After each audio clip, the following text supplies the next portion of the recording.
Well, hello again. Thank you to everyone joining, whether you are listening on my podcast, Nia's Divine Garden, whether you're listening on YouTube or Nia's Divine Garden. Just thank you so much for joining. This is Iya Dania, and I am back with another segment of my series that is leading up to my event in June for the Melanated Meadow. So it's our meadow in the garden that is the meeting place for Black spiritualists. So this series is where I speak with different people in the diaspora, specifically in the United States, and talk about the process or their journey as it looks like either from leaving organized religion or incorporating more traditional aspects of their spiritual ancestry into their religious practices, whatever that looks like. So today, I'm really excited because my cousin let me interview her, and I'm so geeked about it. So I have the angel of bookkeeping from Tranquility Bookkeeping, Cheree Hill. And Cheree is becoming the Marie Kondo of finance. I'll let her explain that because I don't know who Marie Kondo is because I don't know anything. But she has spent a lifetime as a nurse. She was also in the military. Thank you for your service as always. I really love this. She worked in a special section of military intelligence.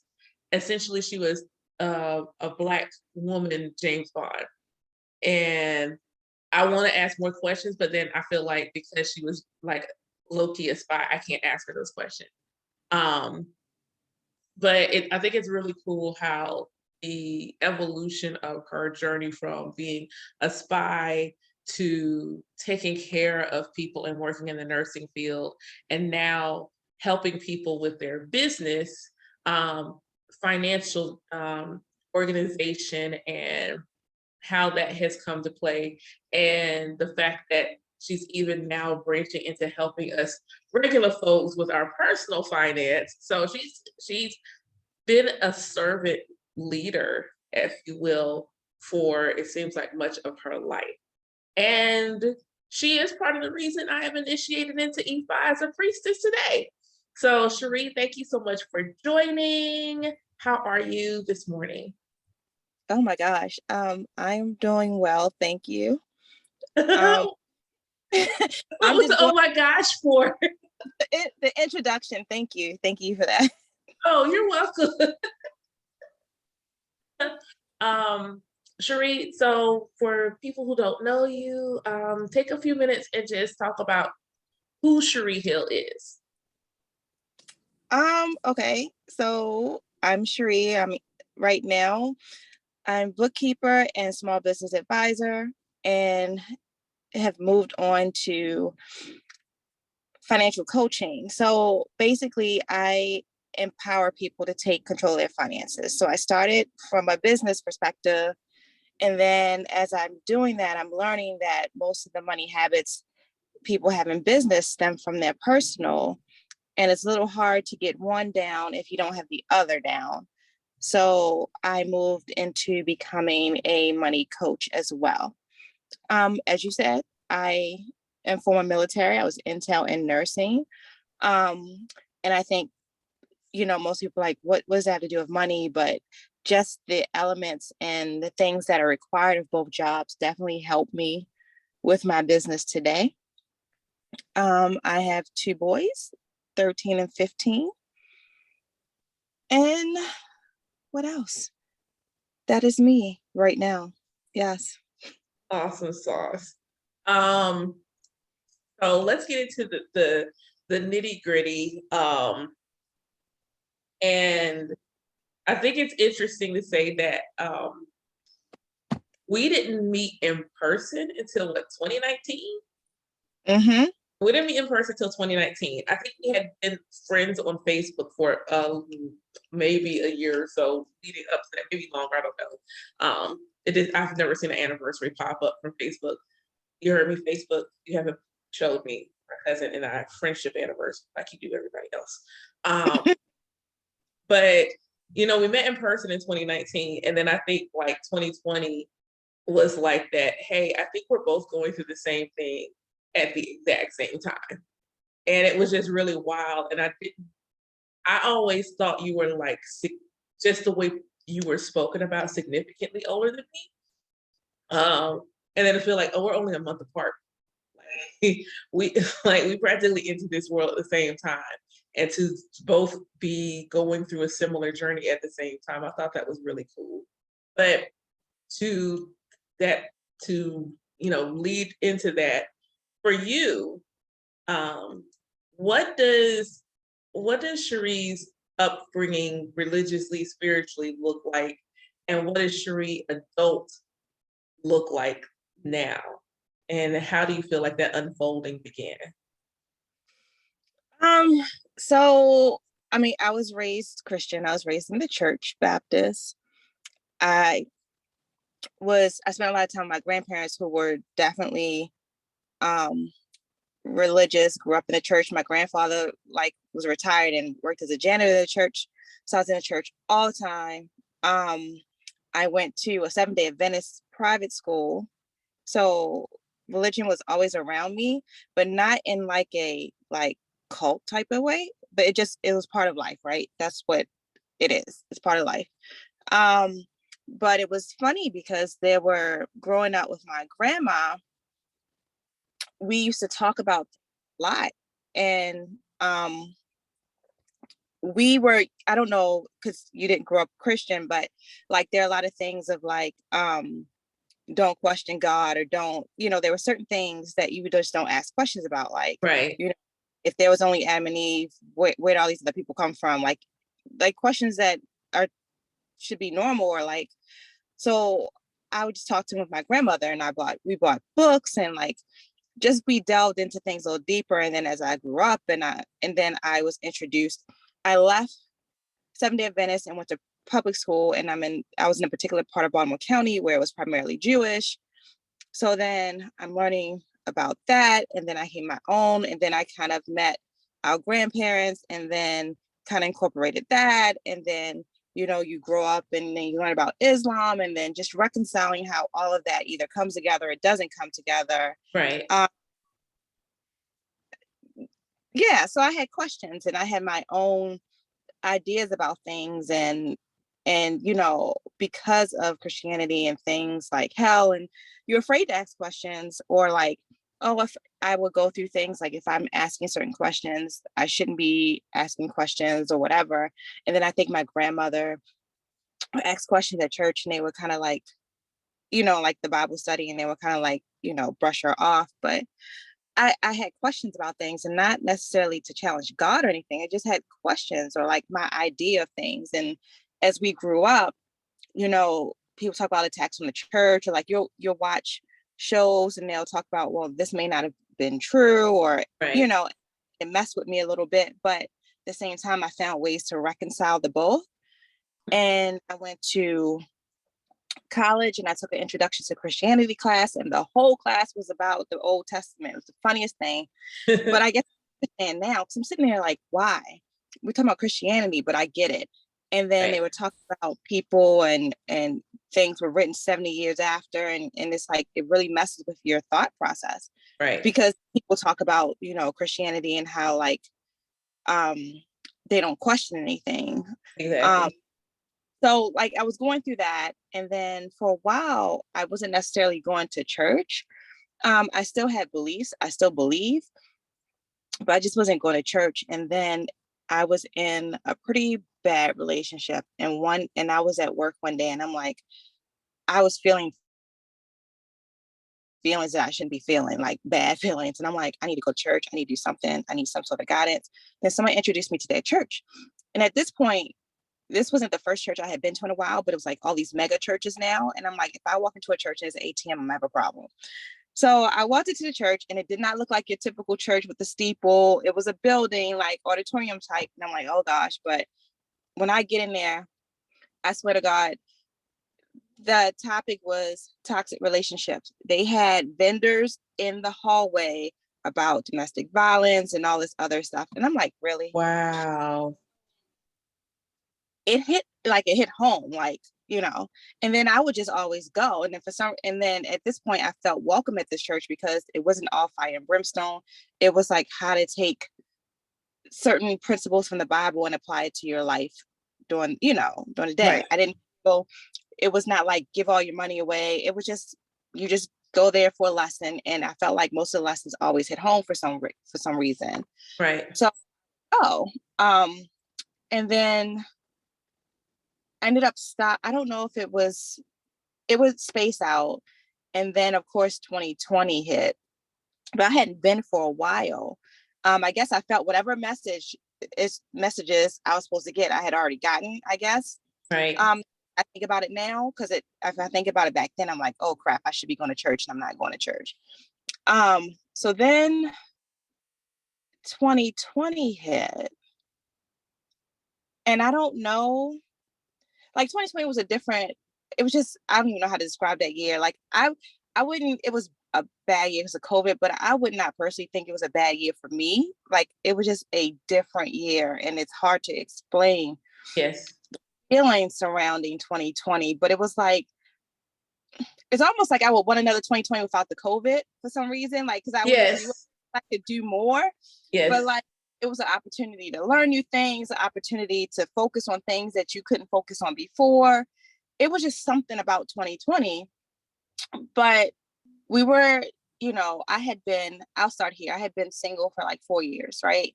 Because it was after this bad relationship. So I was still going through the punishing myself for being there, staying there as long as I did, how it affects me now, all that stuff.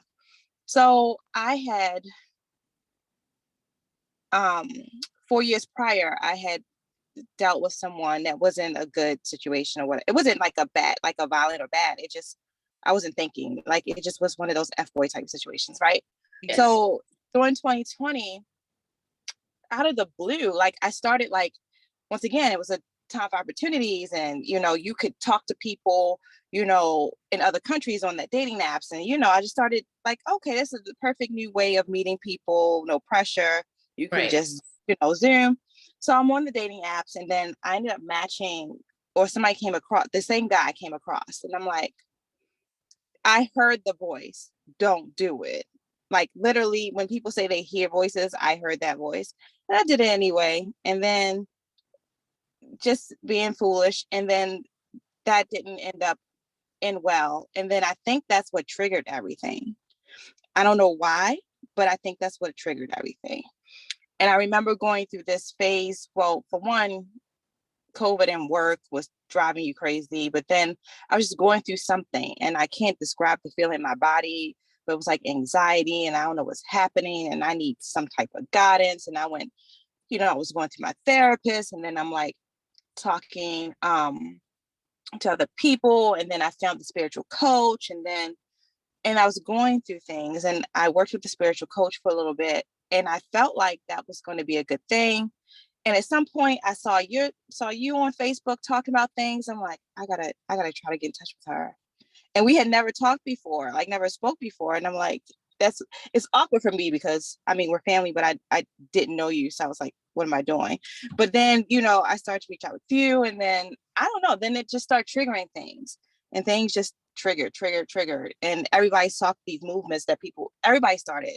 It's like a light bulb in everybody's head some kind of way. And that's how it happened. And I was still I'm going to rewind for a second. I think right before our family reunion, I had a reading. So I think and that need for ancestry also triggered right before 2020. But with all of this and all of this new learning, I'm still like, Christianity is still there. Right. I wasn't necessarily denouncing Christianity. I wouldn't necessarily call myself a typical Christian. I think at some point I still didn't call myself a typical Christian because I had my own thoughts about things about, Christianity's a lie. I don't think it's a lie. I just think people have manipulated it. I think if we can get past the manipulation and take it back, I think whatever we think Christianity is now is not what it was back then. I think it's closely to what the spiritual journey is like. I don't Yes. think Christianity was fake. the white man's religion. I think they just took something and made it something else. Yes. So when people like denounce Christianity as a whole, I don't agree. Um, and I was still kind of, I guess you would call towing the line. I'm like, I don't know. It's like one of those things you start to believe this, and then like the background in Yes. your hell's coming, like, and I think I'm over that. Um, but still trying to pull it all together. Um, Still going from like, you know, asking questions, monotheism, and I'm missing parts. I think if I keep thinking, there's different parts that dropped in here and now to create that. Like my dance, like I was always in a Latin dance, but then I went to start taking Latin dance that's Afro-Cuban, and of course, with that comes Orisha dance and learning about the Orishas, and like so I started getting little pieces of it, and I Mm, guess it's like guides nudging you somewhere. Like at right. first I'm like, okay, it is what it is. And then I started learning more about it. And then one of our instructors was a priestess, and I'm like talking to her, and and we're learning more about the music and where it comes from, and every song has mentions, an Orisha somewhere in it. And like once the more I, peek my ears open, I hear more Mm. of the Spanish and the Orishas, and so I think if I really sat here and had time to think about it, I think there was little pieces, little crumbs leading up to this Okay. moment. Yeah. Awesome. Thank you. And I think I learned some stuff, which is cool. Um, I want to go back to something you said that I think was very powerful, which was that you don't think Christianity as it in its truest sense was a bad thing, and that white people just took it and turned it into something else. And I think that was a powerful thing for you to say, because I actually agree with that. Though I wasn't raised as a Christian myself personally, just from the little I know and my own personal understanding and budding, it feels weird to say a budding working relationship, but that's the best way I can describe it with Jesus.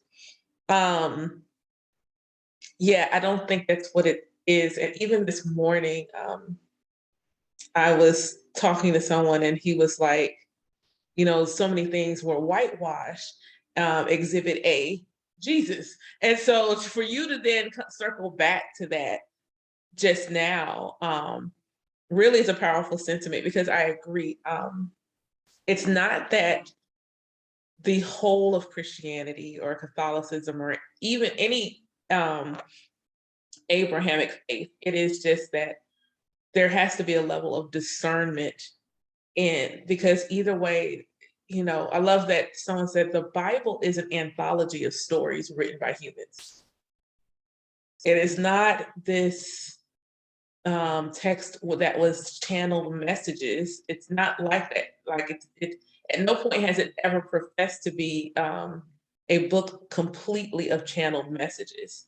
It is an anthology, a historical account of different people's experiences of things. I think the only thing that might be channeled, truly channeled in there, might be the creation story.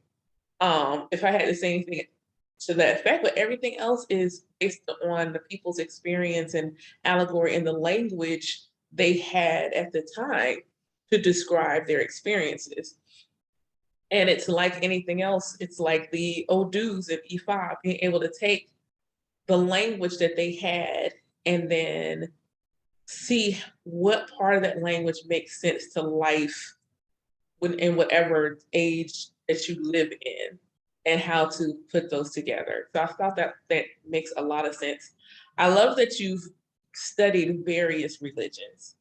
It's not that you're a Christian and that like you've had an actual journey of theological, I guess is the right word, journey that has brought you to this place. So if you were to describe today what as much as you're willing to share, what your spiritual practice or nourishment or hygiene, whatever you want to call it, looks like today? What would you say it looks like today? How would you describe it?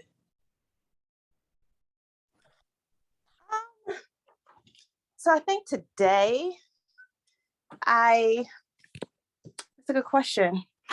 In some ways, I think I'm more to the spirituality part and less of the dogma. If that makes sense? Yes, that makes perfect sense.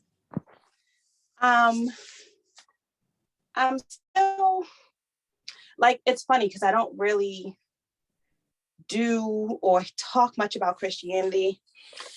I might see something on like social media, somebody post something, or there's a lot of religious or spiritual warfare type of posting on social media. But I don't really think of it like that anymore. I just kind of do me. I'm learning, like I'm studying Ifa and learning it. I'm not sure. I feel like most of my thoughts were more esoteric anyway. Mm-hmm. So it's kind of, I don't necessarily have trouble reconciling per se. Okay. I think I'm just focusing on, the esotericism right now. Okay. Do you remember your first moment, like that aha moment that you had spiritually, was where you was like, oh my God, like where you heard something contrary to what you were raised with. And when you heard it, it was like a whole, oh my God, this makes so much more sense. No. And that's funny because like, I don't think I've ever heard something that's like, oh, this makes more sense than what I was taught necessarily. It was just more of a me in the process of still unraveling things. Okay. You know, I wouldn't necessarily call them aha moments. I might call, oh, see. So there was this Facebook post, and it comes up every once in a while in my memories of a Christian, looks like a bishop of some sort. And he's like, there's no hell. Hell is just used to scare people. I said, what? You know, That's so that's it's more that's a like one of huge thing to those, say. right. And it's like one of those things I forwarded around. But but I was still in that space of like, wow, that's okay, glad somebody else said it. And then it's like, but just in case. So, like still like towing that line. Mm-hmm. But I think that's probably one of the closest to a wow moment. I kind of like some of the people on TikTok that are pastors who break down the Bible, like Revelations is not about hell. It's about what was going on in Rome at the time, and they're bringing on this stuff. So they interest me a lot. And, of course, the old people, conservatives are trying to tear them down because of their quote unquote new interpretation. But the thing that amazes me is like these priests, they go to theology school and they learn the exact same thing in theology school. So how do you come out of theology school and say something different? I don't know. That's a very valid question, and I think it's one worth people having. I think if more people knew what theology school taught, more people would also have that question. Um, and then it's a question of, does everyone that becomes a priest, you know, like I don't know how that works. I know that you can be ordained online as a minister, but like a full-on priest, what that those I guess you could say initiation rites look like. Like how long do you have to study? How long do you have to learn? What does all of that look like? Or is it simply if you have a calling and how does that work? So that's a very good question. Okay. Um, Go ahead. Oh, no, I was just going to say most of the time when I've been at church or have belonged to a church, they have like the PhD of theology at the end of their name. So I know they had, some of the stuff they've been taught. So it's very interesting to me. Um, what do you, the first time you got a reading, one, especially being raised Christian, what were your feelings about getting it? And what prompted you to even take the chance to receive a divination from somebody? So I think my first readings were like, they probably weren't real people. Like I did one in Atlantic City. I had somebody of, I don't know, I think people were like just playing around. I don't know. I'm trying to think of my first real reading. I would say it was Owls right before our family reunion, but I'm pretty sure I had a reading before that. But I think with hers, when she did it, she said something. I was like, oh, okay. But I never really thought anything about them. I never looked at them as bad, tell you if Okay. you say it like that. Because I was always into astrology. I think as a child, I learned about Capricorn and I was all into astrology. Like none of that deterred me. Okay. And I think when my thought process was when people say it's bad, it was more of those things. It doesn't mean that it's not real. Exactly. It just means you don't focus on it 100%, like you still turn to God or something like that. So I never interpret it as you can't do it. So I never had to worry about reconciling that. But yeah, I never had a problem with those things. Okay. Would the hold on, I had the question. Hold on. It's like it left. Hold on. Wait a minute. Okay, with your reading and just for everyone, our spiritual godmother is Awo. With your first reading with Awo, what do you remember what that experience was like how you felt, especially with it being a reading associated with an African spiritual practice or religion?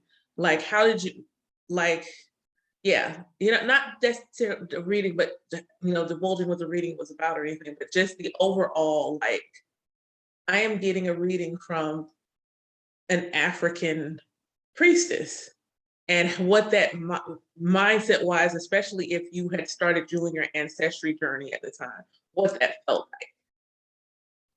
So my first reading, she wasn't Ifa just yet, at least as far Oh, as I know. She was it was still old school Bruja. And it was a tarot reading actually. oh, But and I'm not gonna say she wasn't studying Ifa. It just that was not in her title as of yet, because part of the reading she did mention like Oshun. So I'll just say this. I was still, once again, I was introduced to Orisha and Afro-Cuban culture. So hearing things like Oshun or things of that nature wasn't foreign to me, but I'm still on that Christian type. It's so hard to call it Christian because I wasn't really like your typical Christian. But anyway, the point is I still had the background. So it's like I believe her reading, but I'm still reconciling what's an Orisha, and it's Orisha God, like a God, and am I worshiping other God? You know what I mean? I'm still going through that. But it wasn't until my second reading with her. So my reading in 2021. Was it last year when I introduced you, or in 2020? No, no, it was last year. 2021. Yeah. So my birthday reading was my first Ifa reading, because I didn't Okay. even know what that was at the time. Ah, okay. Okay, then. Oh, Lord, I swear I'm learning so much. Hold on. Okay, so one, I think I'm low-key jelly that you got a tarot reading from Owl. I might be a little jelly that you got that. But with Orisha, and if you don't want to say, but with you reconciling who and what you feel like Orisha are in the construct of spiritual energies and God, What do you feel now? Like, do you have words for it now?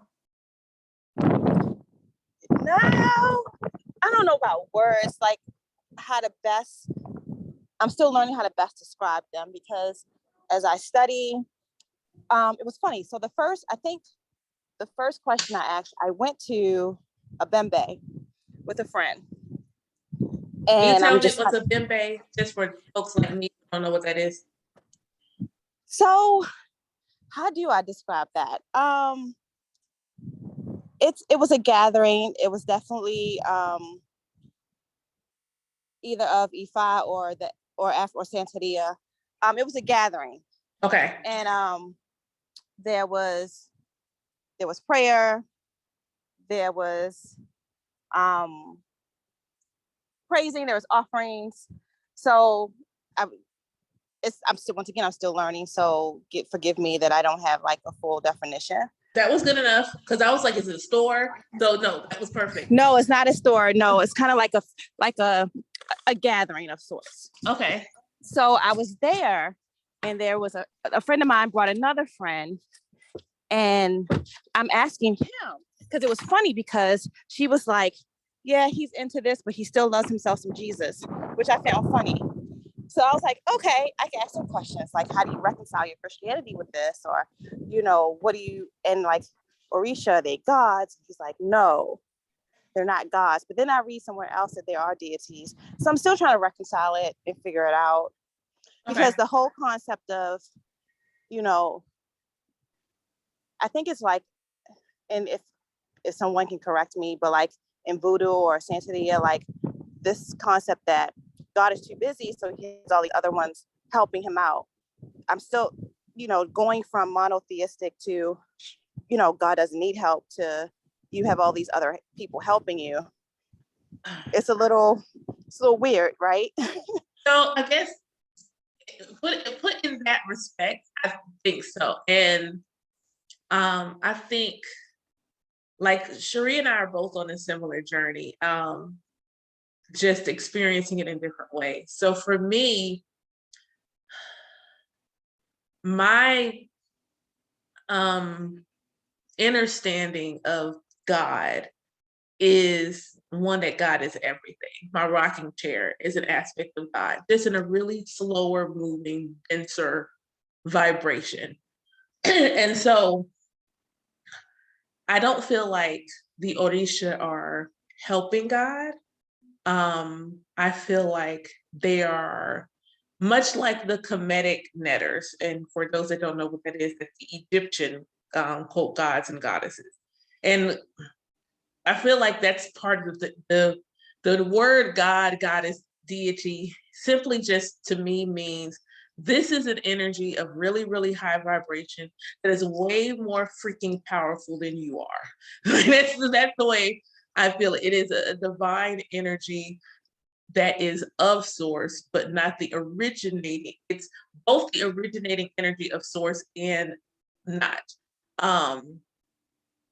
Like Bhakti Yoga, they were talking about God, and it was like, God is God, but God is also, and so there's this multiplicity of God. And so I think that's what the Orisha, the netters like Isis and Ma'at and Osiris and the Loas with Voodoo. I don't remember the appropriate name for the ones for the Congo, but each one of these groups are just simply naming the faces of God and how those faces show up in nature. So I don't feel like the Orisha are helping God. I just simply feel like they are aspects of God that are closer to us than the supreme originating point of God's energy. They're just the energy of God in and around us. So that's how I reconcile it. It's like that they're not separate from God, but they are separate from God. They're the piece of God that God said, okay, this part of me is going to be here. This part of me is going to be here. This part of me is doing this job. This part of me. So God is still doing all the work, by multiplying herself into various areas of wherever. And our experience of that aspect of God when we encounter it, whether it's within ourselves or somebody else or in nature, gets a name from an indigenous and traditional standpoint. And that name is whatever deity that energy represents. That's how I see it. Because I would say angels would also be considered deities because they're really high, powerful, high vibrational energies of source. They just behave in a specific manner. So yeah, that's how I see that. But I think that, and like God needs help. It's not that God needs help. God just has delegated herself to do stuff while God is still doing other creator God stuff. Yeah, I hope that made some sense. It did. I totally forgot about angels. Ha ha ha. So it's interesting. So do you feel like, would you say that, have you thought about angels since discovering Orisha? That's probably the question. That's a good question. No. Okay. Now you're gonna be like, I've now planted the seed. My bad. Okay. So ancestor veneration. I know that is part of most traditional African practices. Can you talk about what that journey is for you? Yeah. I think like we talked about it before, like this sudden pull to know the family tree and Yes. and understand it and the DNA and all that stuff. Like that started, I don't know when it started. Was it I think it was before the family reunion. Because it's funny because when we got the Facebook post about the family reunion, it was almost like, yes, I'll do it. And it's weird because with me, you know, everybody's family, but I'm very weird around people that I don't know. So like maybe 5-10 years before, if that would have happened, I don't know how I would have felt coming. Right. Not that I wouldn't want to meet people, but I would just be weird around them. And right. then to come that weekend, and that weekend was so smooth and like, it was cool. Like I was comfortable. Right. I was expecting that. Like it was a very, very lovely weekend all around. And then all of a sudden, that's when, you know, all these things sort of started. So I think the pull was learn the tree. Yeah. And then, I mean, there's a reason for it. Even like the other day, like I'm just sitting in bed watching TV and my laptop is calling me to open it up and go on Ancestry. Right. And I don't know why, because I can't seem to find mysteries, but it just kept saying, like something said, open the laptop. Right. So trying to learn who people were has been like, it's been a very strong pull with that. And then as far as like the traditional parts of veneration, it's different coming from my background. So it's one of those, it's still a learning process and the comfortability with it. Mm-hmm. It's getting better, but once again, like you and I know about the feelings and like mm-hmm. sharing. So mm-hmm. just to be sitting there and like trying to have a conversation, especially with people who are not physically there, it's a little weird. But you know, it's a learning process. Do you, for someone who maybe is going at a certain, probably at a similar place as you in their learning process and trying to put all the pieces together, do you have any words of advice that you could give them in that respect? I guess I would just say kind of like be open. It's okay to have questions. Just find the right people to explore them with. Yes.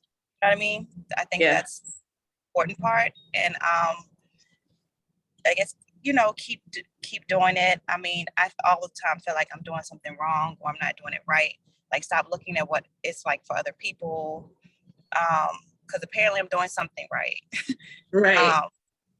So that's still something I have to keep telling myself. So it's going to be a process. Awesome. How do you feel like your spiritual walk, if at all, has impacted you and how you move in your being an entrepreneur? I would just say faith is a big thing. Just having it, and then that's what I keep hearing. It's like faith, like have faith and trust the process. I think it has a big, just being consistent and just do whatever's in your heart. Like it does something. It works. So the fact that I've had more people call me and book me when I took this leap than before, you know what I mean? Like, right. Somebody's got your back. Yes, that's beautifully said. My last question is around going through this journey and having family that you can talk to. Because I don't know about you, but in some of the groups I'm in and things like that, the thing that sticks out the most is people saying that they don't have someone that's, and I won't say physically close, but close to them that is going or willing or understands this journey with them. Because so many of our parents, for a lot of us, this was not their way of life.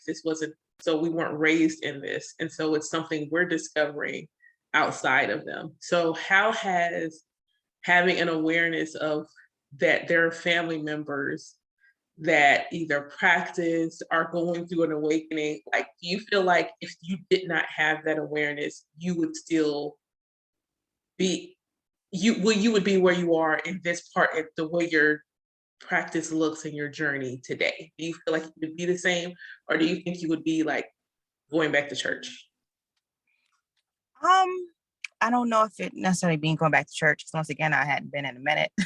I think it's hard to say, because once again, like, it was first introduced through like dance and Right. just, so I do have people that I could talk to, but the fact that every time I turn around, there's somebody popping out the woodworks on the tree. That's like, oh, okay, all right. So something's happening here. I think it's nice, like a confirmation of sorts. Yes. Yes. Okay. Awesome. Excellent. One, I want to say thank you for being so open. So I feel like it's important for people to see varying stages of what this can look like and what it feels like. And again, this echo from yesterday is like, it's nothing to be afraid of. You're simply asking questions. You're not challenging your belief in God. I think it's more of expanding and expanding and expounding upon what your vision and understanding of God is. So thank you for being authentic and real. And you please tell people why you are the angel of bookkeeping, how they can find you, all of that. Just go ahead, it's plug time. Go. Okay, so once again, I am a bookkeeper and small business advisor. My business is Tranquility Bookkeeping. I empower business owners to take control of their finances. So I am on Instagram at Tranquility Bookkeeping. I am on LinkedIn under Cheree Hill. And then my website is tranquilitybookkeepingservices.com. And I have a new TikTok channel, and it's Tranquility Bookkeeping as well. Damn. Yay. Okay. And I will make sure that whichever description box is used, all of the details for Cheree will be listed there. Thank you again for doing this for me. I'm just really honored that you took the time out of your day to talk to me. I hope you have a great rest of your day. And yeah, we'll talk later. All righty. See you later. All right, bye. Bye.